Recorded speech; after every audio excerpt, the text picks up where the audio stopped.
Friends, एक बार फिर से स्वागत है आपका अपने YouTube channel play with science पर। जैसा कि आपको पता है हमारे चैप्टर लगभग कंप्लीट हो चुका है। बस आज के अंदर आपके चैप्टर कंप्लीट हो जाएगा पूरी तरीके से। आज का जो हमारा टॉपिक है वो है इमल्शन। इमल्शन क्या है इसके बारे में हम डिटेल से बात करेंगे।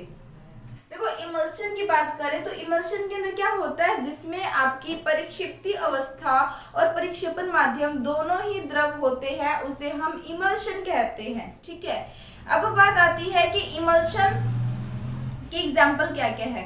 तो दो तरीके की इमल्शन जो है वो आप स्टडी करोगे।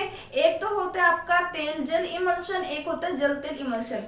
इमल्शन यानी सीधी सी बात है जिसमें आपका जो परिक्षिप्ति अवस्था है यानी जिसको आप मिला रहे हो वो भी आपका द्रव है, और जो परिक्षेपण माध्यम जिसमें आप मिला रहे हो वो भी द्रव है। तो दोनों को मिला करके जो आपका घटक तैयार होता है उसे इमल्शन कहा जाता है या पायस कहा जाता है। ठीक है, अब बात आती है कि इसके दो प्रकार कौन कौन से हैं। एक तो होता है इसका जल का तेल में इमल्शन और एक तेल का जल में इमल्शन। ठीक है, तो एक तो तेल का जल में और एक जल का तेल में। तो इसको हम अच्छे से पढ़ेंगे भाई, तेल का जल में या जल का तेल में इमल्शन जो है ये कैसे है। देखो, तेल का जल में इमल्शन का मतलब क्या होता है कि मान लो आपके पास इस तरीके से पात्र है और इस पात्र के अंदर क्या है, आपके पास जल है। इस पात्र में आपके पास क्या है, जल है। अब इस जल में अगर आपने क्या मिला दिया, तेल मिला दिया। ठीक है, तो तेल मिलाओगे तो यहाँ पर जो तेल के छोटे छोटे कण हैं, मैं यहाँ पे इसको इस तरीके से लिख देती हूँ, ऑयल। ठीक है, इस तरीके से आपने क्या कर दिया, तेल के अंदर जल मिला दिया। इसे क्या बोला जाता है, तेल का जल में इमल्शन। देखो, सीधी सी बात है, डेफिनेशन को आप कैसे समझोगे। तेल का जल में इमल्शन यानी जल में किसका इमल्शन हो रहा है, तेल का। यानी अपने बोल सकते हैं कि जिसमें परिक्षिप्ति अवस्था परिक्षेपण माध्यम दोनों द्रव है। पहली बात तो तेल भी द्रव है, जल भी द्रव है, तो दोनों को मिला रहे हैं तो इमल्शन मिलेगा। दूसरी बात, यहाँ पे तेल आपकी कम है, जल आपकी ज्यादा है, यानी परिक्षिप्ति अवस्था के रूप में आपके पास क्या है, तेल है, परिक्षेपण माध्यम के रूप में आपके पास क्या है, जल है। तो दोनों को मिलाने पर जो इमल्शन बनता है उसे हम कहते हैं तेल का जल में इमल्शन। ठीक है, देखो आप लोगों ने ना देखा होगा, कभी आप लोगों ने भी ट्राई किया होगा कि पानी में अगर आप तेल के एक दो बूंदे डाल दो तो आप देखोगे कि जो तेल है वो पानी में मिक्स नहीं होता। या फिर तेल में पानी के एक दो बूंद डाल दो तो भी आप देखोगे जो जल है वो तेल में मिक्स नहीं होता। इसका रीजन क्या है, इसका रीजन ये है कि जो आपका जल होता है ना, ध्यान से सुनना इस बात को, जो आपका जल होता है वो आपका होता है ध्रुवीय यौगिक। ध्रुवीय यौगिक यानी जो प्लस माइनस में टूट जाए, और जल आपको पता ही है प्लस माइनस में टूटता है, पार्शियल धनायन ऋणायन बनाता है। लेकिन तेल जो होता है वो आपका होता है अध्रुवीय यौगिक। आप लोगों ने अगर मेरे से विलेन चैप्टर पढ़ा है तो आप लोगों को एक चीज तो क्लियर होगा, समान समान को घोलता है, सभी को पता है। यानी जो ध्रुवीय यौगिक है वो ध्रुवीय विलायकों में ही विलयशील होंगे, और जो अध्रुवीय यौगिक है वो अध्रुवीय विलायकों में ही विलयशील होंगे। सीधी सी बात ये है कि अगर अध्रुवीय यौगिक को ध्रुवीय विलायकों में घोलने जाओगे तो वो नहीं घुलेंगे, क्योंकि समान समान को घोलता है। गरीब की गरीब से पड़ती है, अमीर की अमीर से पड़ती है, मध्यम वर्ग की मध्यम वर्ग से पड़ती है। गरीब अमीर साथ नहीं रह सकते, अमीर गरीब साथ नहीं रह सकते, सीधी सी बात है। अब देखो यहाँ पर जल का तेल में, अब जल का तेल में अगर हम बात करें तो यहाँ पर क्या होता है कि इस तरीके से हम पात्र ले लेते हैं, और इस पात्र में हमने क्या ले रखा है, जल ले रखा है, सॉरी तेल ले रखा है। क्या ले रखा है, तेल। और इसमें हमने जल की मात्रा ऊपर से मिलाई है। क्या मिलाई है, जल की मात्रा ऊपर से मिलाई है। मैं यहाँ पे इस तरीके से W लिख देती हूँ इसके अंदर, ताकि आपको कंफ्यूजन ना रहे। ठीक है, तो अब यहाँ पर क्या होता है, जल का तेल में इमल्शन में जो आपका तेल है वो अब परिक्षेपण माध्यम है, जो आपका जल है वो अब परिक्षिप्ति प्रावस्था है।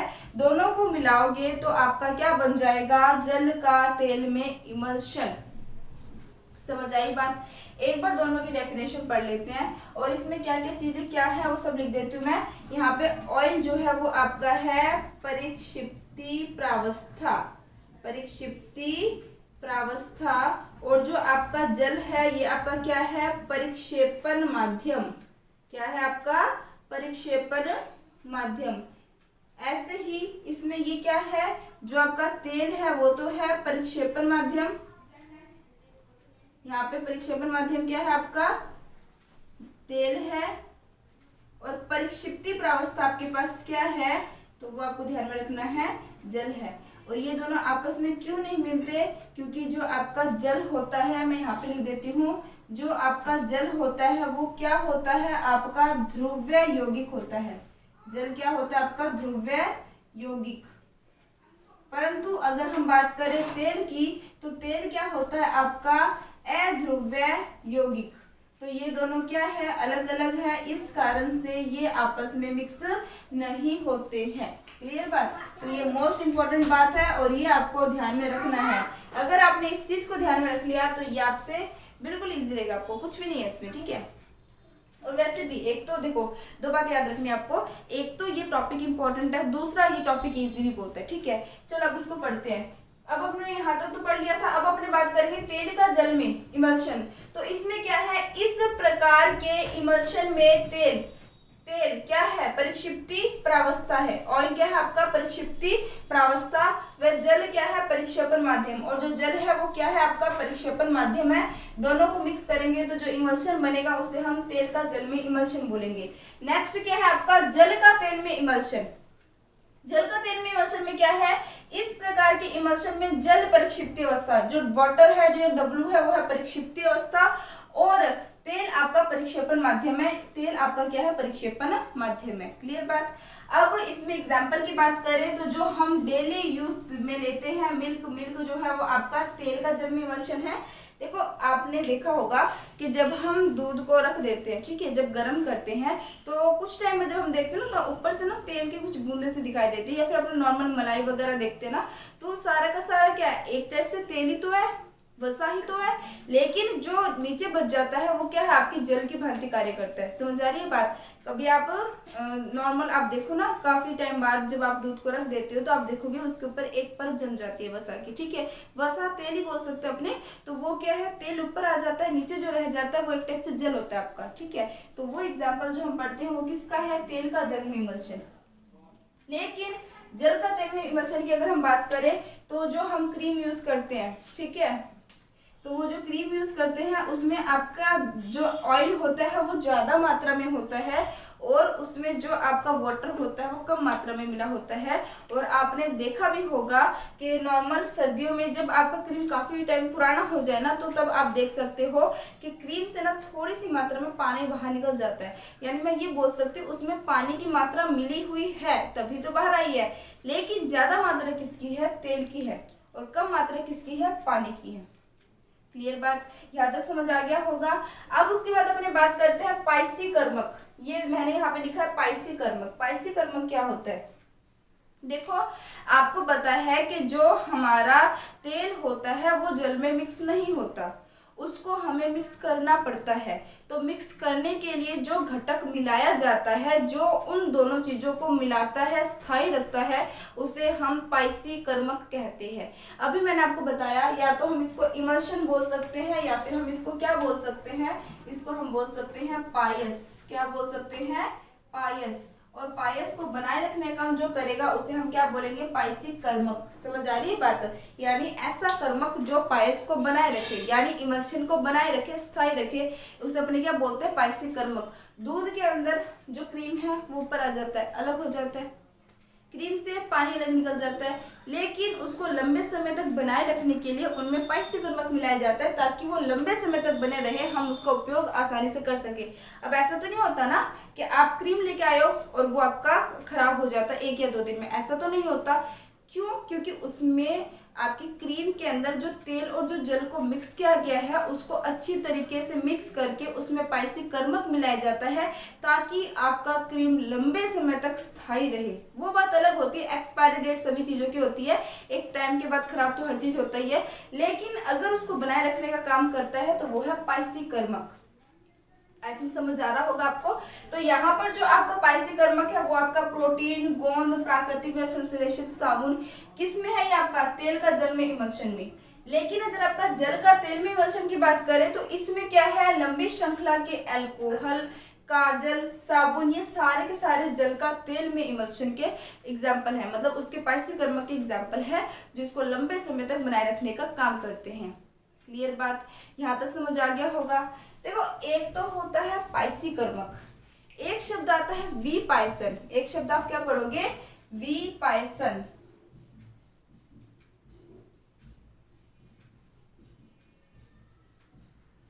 विपायसन का मतलब क्या होता है? पाइसीकर्मक तो क्या कर रहे थे, इनको आपस में मिला के रखने का काम कर रहे थे।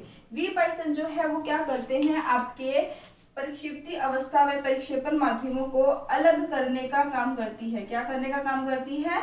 अलग करने का काम करती है, उसे हम विपायसन कहते हैं। छोटा सा था बस, तो बीच में आपको मैंने बता दिया, ठीक है।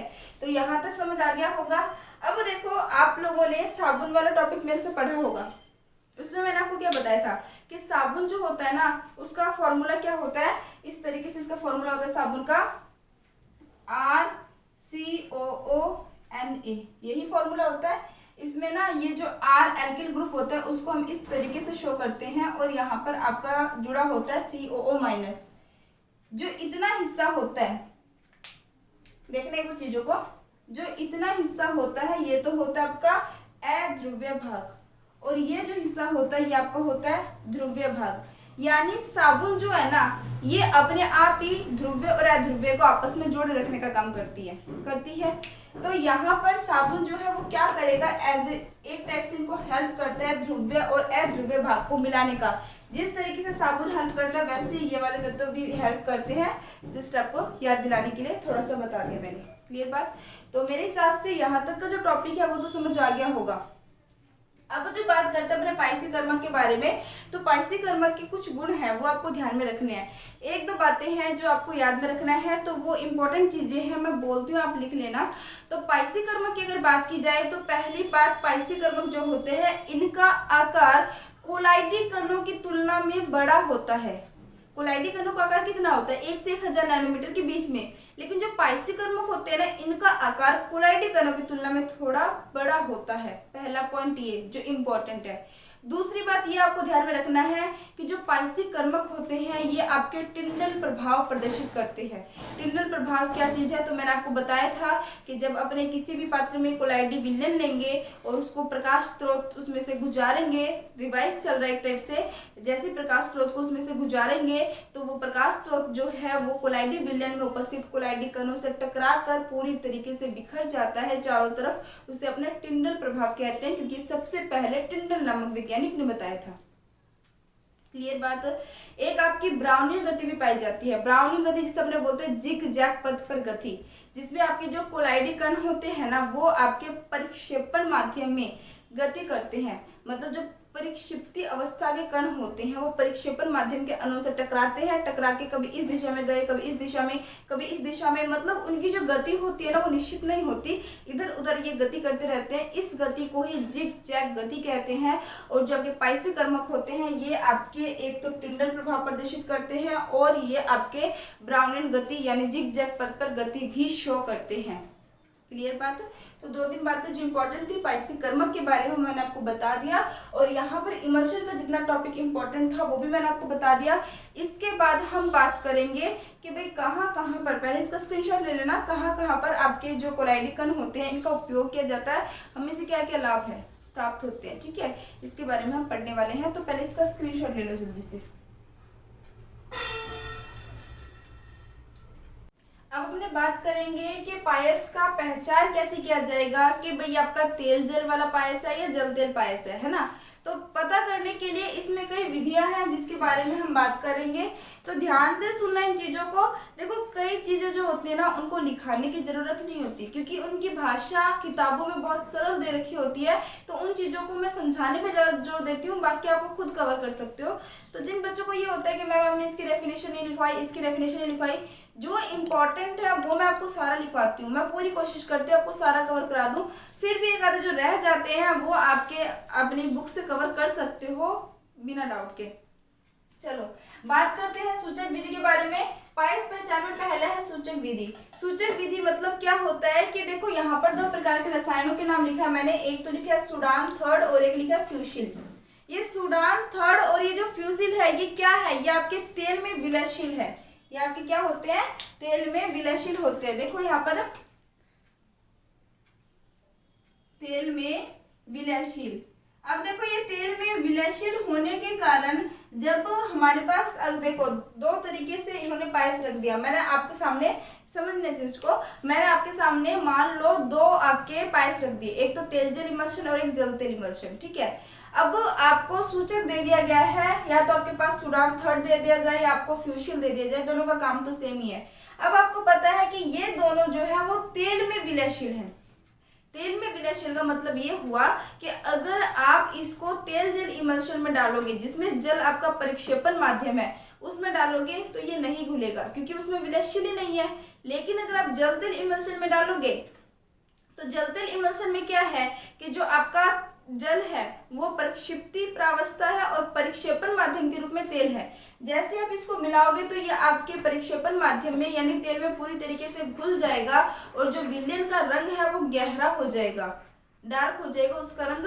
तो आपको पता लग जाएगा कि आपके पास तेल जल इमल्शन है या जल तेल इमल्शन। दोबारा सुनना बात को, देखो मैंने कहा कि मैंने आपके सामने तेल जल और जल तेल दोनों इमल्शन रख दिए, ठीक है। अब आपको पहचानना है कि कौन सा तेल जल है कौन सा जल तेल है। अब सूचक के रूप में आपको दे दिया गया सूडान थर्ड और फ्यूशिल। अब ये सूडान थर्ड और फ्यूशिल का काम क्या है? पहली बात तो ये आपका तेल में विलयशील है, जल में विलयशील नहीं है। अगर आप इसको दोनों में डाल देते हो बराबर मात्रा में तो आप देखोगे कि जो आपका तेल जल इमल्शन था जिसमें जल आपका परिक्षेपण माध्यम था उसमें तो ये नहीं घुलेगा। तो आपको पता लग जाएगा कि ये जो आपका सूडान थर्ड है जो फ्यूशियल है इसमें नहीं घुल रहा, इसका मतलब ये आपका तेल जल इमल्शन है। लेकिन जो दूसरा जल तेल इमल्शन होगा उसमें ये घुल जाएगा क्योंकि इसकी प्रकृति है कि ये तेल में विलयशील होता है। अब ये तेल में विलयशील हो जाएगा तो आराम से विलयशील होके इसका रंग, उस विलयन का रंग गहरा हो जाएगा और आपको पता लग जाएगा कि ये आपका जल तेल इमल्शन है जहाँ तेल आपका परिक्षेपण माध्यम है। समझ आई बात। दूसरा सूचक के रूप में हम करते हैं तनुता विधि। तनुता देखो हम बढ़ा सकते हैं जल या फिर तेल की हेल्प से। मान लो सबसे पहले अपने तेल की बात करते हैं, अगर हम सबसे पहले अपने किसकी बात करते हैं, जल की बात करते हैं। देखो अगर हम जल की बात करें तो जल में अगर अपने बात करेंगे, अगर मान लो आपके सामने रख दिया गया तेल जल इमल्शन और जल तेल इमल्शन, ठीक है। तो जो तेल जल इमल्शन है उसमें जल अधिक मात्रा में है ना। अब आपने जैसे ही जल को मिलाया जा रहा है किसमें, तेल जल इमल्शन में, ठीक है। तो तेल जल इमल्शन में आप मिलाओगे, मैं यहाँ पे लिख देती हूँ तेल जल इमल्शन में मिलाओगे तो जल आपकी अधिक मात्रा में होती है। अधिक मात्रा में होगी तो यहाँ पर जल को अगर आपने तेल जल इमल्शन में मिला दिया तो ये जल इसके साथ क्या करेगा, एक समांगी मिश्रण बनाएगा। समांगी मिश्रण ही बनाएगा क्योंकि जल ही इसके अंदर अधिक मात्रा में है और आप जल ही मिला रहे हो। जल मिलाओगे तो आपका मिश्रण कैसा बनेगा, समांगी बनेगा, यानी जल की मात्रा बढ़ जाएगी, वो उसमें पूरी तरीके से विलयशील होगी। तो आप पहचान जाओगे भाई ये तेल जल इमल्शन है क्योंकि ये समांगी मिश्रण बना रहा है। अगर ये आपका जल तेल इमल्शन होता, मान लो अगर ये आपका क्या होता, जल तेल इमल्शन होता, तो क्या ये इसमें घुलता? नहीं घुलता क्योंकि उसमें अधिक मात्रा में तेल होता और तेल जल को नहीं घोलेगा, तेल जल के साथ नहीं घुलता, वो दोनों विषमांगी तंत्र हो जाते हैं। समझ आ रही है बात। तो यहाँ तक बात क्लियर हुई कि अगर आप तनुता बढ़ा रहे हो जल डालकर तो तेल जल इमल्शन तो समांगी मिश्रण बनाएगा लेकिन जल तेल इमल्शन मिश्रण नहीं बनाएगा। आप आसानी से पहचान सकते हो कि कौन सा आपका तेल जल इमल्शन है, कौन सा आपका जल तेल इमल्शन है। जल के अलावा आप तेल की सहायता से भी इसी विधि को अपना सकते हो। जब हम तेल की बात करेंगे तो वहां पर हमारा जल तेल इमल्शन समांगी मिश्रण बनाएगा। कौन बनाएगा? जल तेल इमल्शन जो है वो आपका कैसा मिश्रण बनाएगा, समांगी मिश्रण बनाएगा, क्योंकि इसमें तेल जो है वो अधिक मात्रा में है और तेल ही अगर आप मिलाओगे तो उसकी जो अपने बोल सकते हैं मात्रा होगी तेल की वो बढ़ जाएगी, समांगी मिश्रण बन जाएगा। तो आप पहचान जाओगे कि आपका जल तेल इमल्शन है। अगर यही प्रक्रिया आप अपनाते हो किससे, ये अपनाते हो आप तेल जल से, तो तेल जल से अपनाओगे, तेल डालोगे इसमें तो ये आपका समांगी मिश्रण नहीं बनाएगा। समझ आ रही है बात। बहुत इजी चीज है, कॉन्सेप्ट के साथ समझोगे तो कोई टफ नहीं है, ठीक है। तो बिल्कुल इजी है, आई थिंक समझ आ गया होगा। तनुता विधि में हम जल मिला के भी उसका तनुकरण कर सकते हैं, तेल मिला के भी कर सकते हैं। जल मिलाएंगे तो तेल जल जो है वो समांगी मिश्रण बनाएगा, तेल मिलाएंगे तो जल तेल समांगी मिश्रण बनाएगा, ठीक है। अब बात आती है चालकता विधि। चालकता विधि में हम क्या करेंगे, विद्युत अपघट्य मिला देंगे। देखो अगर आपके पास है तेल जल, देखो यहाँ पर अपने एक तो है तेल जल और एक है आपका जल तेल, दो प्रकार की इमल्शन आपको मिलेंगे, एक तो तेल जल मिलेगा, एक जल तेल मिलेगा। अब विद्युत अपघट्य के रूप में आपने क्या मिला दिया, आपने मिला दिया इनमें NaCl। अब NaCl जो होता है ना, जहां पर आपका जल अधिक मात्रा में होगा वहां पर तो NaCl किस में टूट जाएगा, पॉजिटिव और नेगेटिव में टूट जाएगा। यानी तेल जल इमल्शन के अंदर अगर आप NaCl विद्युत अपघट्य के रूप में मिलाओगे तो ये आपका आयनों में टूट जाएगा।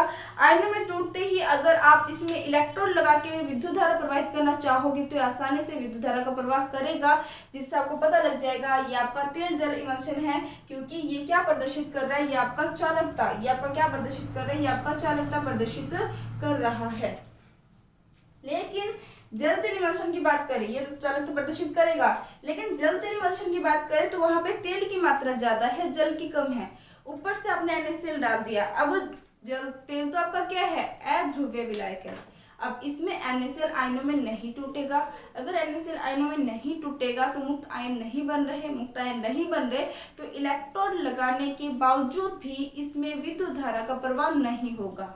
समझ आ गई बात। तो तेल जल इमल्शन जो है वो तो आपका चालकता प्रदर्शित करेगा, जल तेल इमल्शन चालकता प्रदर्शित नहीं करेगा। ठीक है, अब ये तो था भाई हम कैसे पहचान सकते हैं जल तेल इमल्शन है या तेल जल इमल्शन है। कई विधियां बता दी हमने, 3 विधियां पढ़ ली और 3 के अंदर भी हमने कई सारी चीजों को अच्छे से पढ़ लिया। अब अपने बात करते हैं कोलाइडों का उपयोग। अब बात आती है कि कोलाइडों का उपयोग कहाँ कहाँ पर किया जाता है। मान लो सपोज करो अगर हमें कोलाइडों का नॉलेज ही नहीं होता, हमें नहीं पता होता कि कोलाइड कण जो होते हैं वो हमें कैसे कैसे हेल्प कर सकते हैं, तो इसके उपयोग के बारे में भी हम नहीं पढ़ सकते। इसलिए आपका जो चैप्टर है आपके डेली लाइफ के अंदर भी बहुत यूज आता है। आपको खुद को नहीं पता कि आप साइंस से किस तरीके से जुड़े हो। चलो अपने आप बात करते हैं किसके, कोलाइडों के उपयोग के बारे में। तो सबसे पहला जो पॉइंट है वो है आपका चिमनी। अब देखो बात आती है चिमनी की, तो चिमनी किस तरीके से उपयोग के रूप में काम आ रहा है, तो ध्यान देना कि जो आपके बड़े बड़े उद्योग होते हैं ना, उद्योगों से क्या होता है आपके हानिकारक गैसें निकलती है। ठीक है, हानिकारक गैसें निकलती है, धूल के कण, जैसे मान लो धूल के कण वगैरह वो भी निकलते हैं।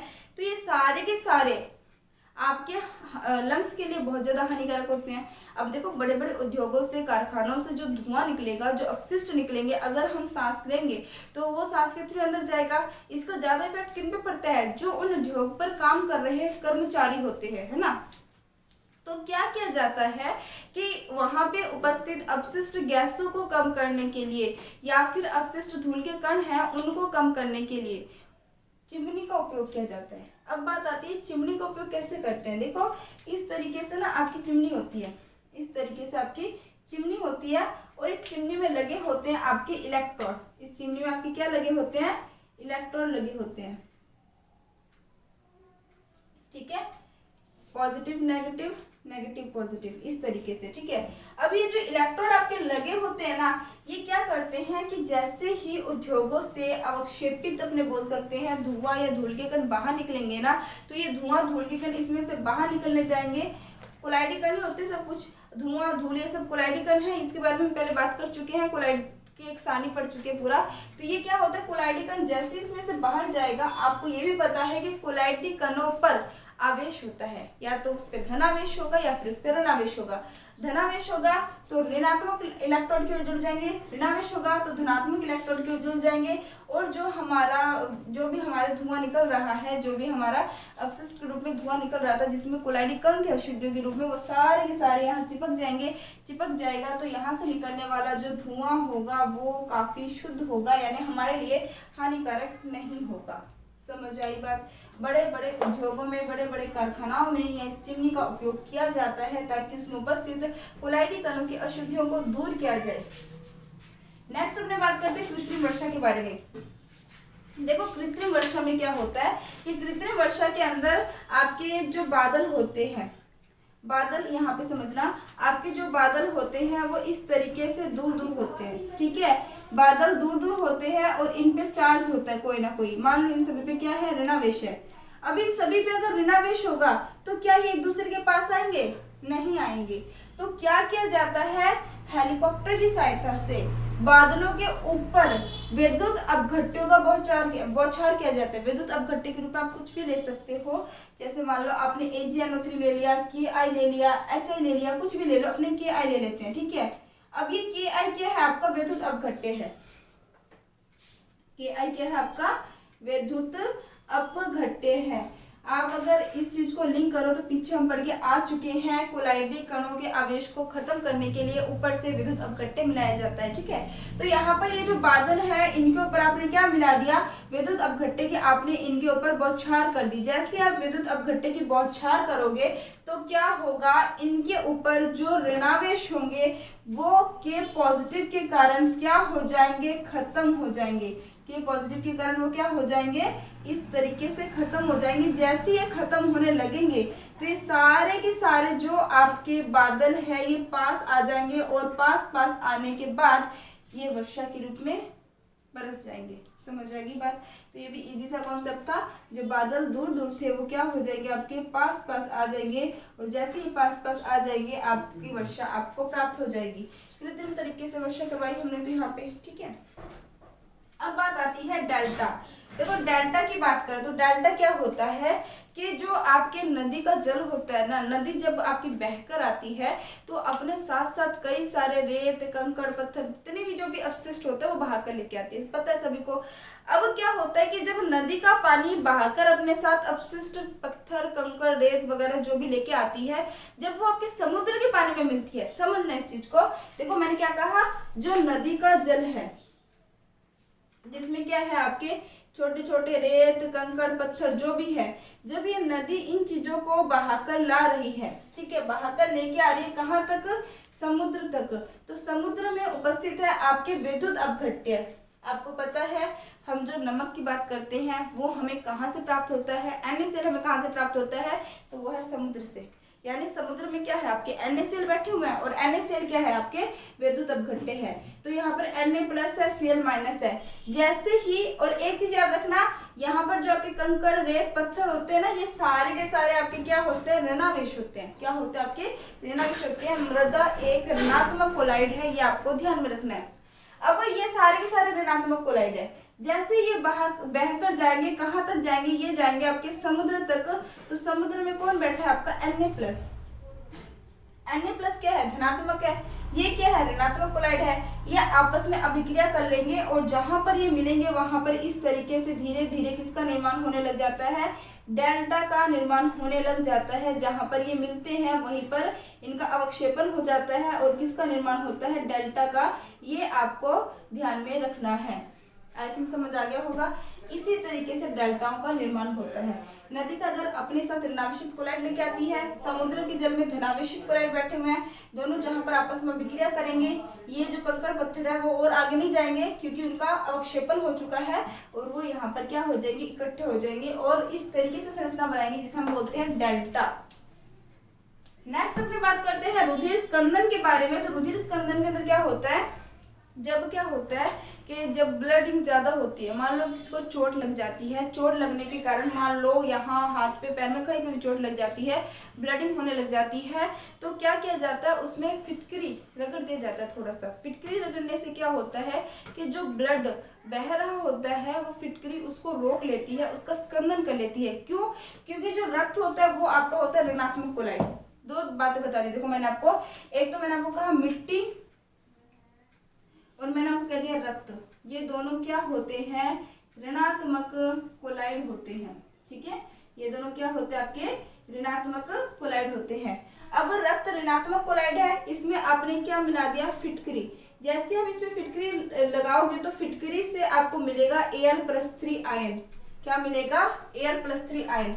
Al क्या है, आपका धनात्मक कोलाइड है, आपका ब्लड क्या है, आपका ऋणात्मक कोलाइड है। दोनों आपस में क्या करेंगे, अभिक्रिया करेंगे, और उनका क्या हो जाएगा, एट लास्ट उनका हो जाएगा स्कंदन, और स्कंदन होने के बाद आपका जो रक्त बह रहा था वो रुक जाएगा, वो वहीं पे थक्का जमा लेगा, वो वहीं पे अवक्षेपित हो जाएगा। समझ आई बात। लास्ट में कोहरा, साबुन, ये भी आपके इनकी प्रकार है, तो ये भी नॉर्मल ही है, कोहरा वगैरह, बादल जो वगैरह बनते हैं। तो आई थिंक यहाँ तक तो आपको समझ आ गया होगा। और यही आपके चैप्टर का लास्ट टॉपिक था और आपका चैप्टर जो है वो आज कंप्लीट होता है। तो आप इसका स्क्रीनशॉट ले सकते हो और इसमें ज़्यादा कुछ दिक्कत वाली बात नहीं है, आप खुद से भी इसको पढ़ सकते हो। इसके यूजेस तो कई सारे दे रखे बुक में, पर मैंने आपको 5 मोटा मोटा बता दिया है जो इंपॉर्टेंट लगा।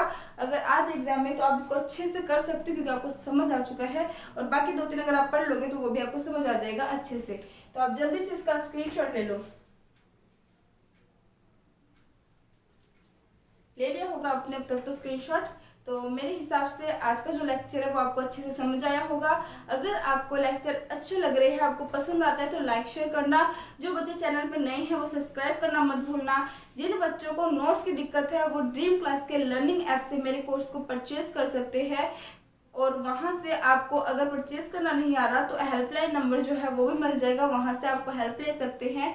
और जो बच्चे इस वीडियो से अच्छे से अपनी तैयारी कर रहे हैं उनके लिए मैं कहूँगी ऑल द बेस्ट। अच्छे से तैयारी करो, अपने 12th में अच्छे नंबर लाओ, हंसते रहो, मुस्कुराते रहो। All the best, take care, bye bye.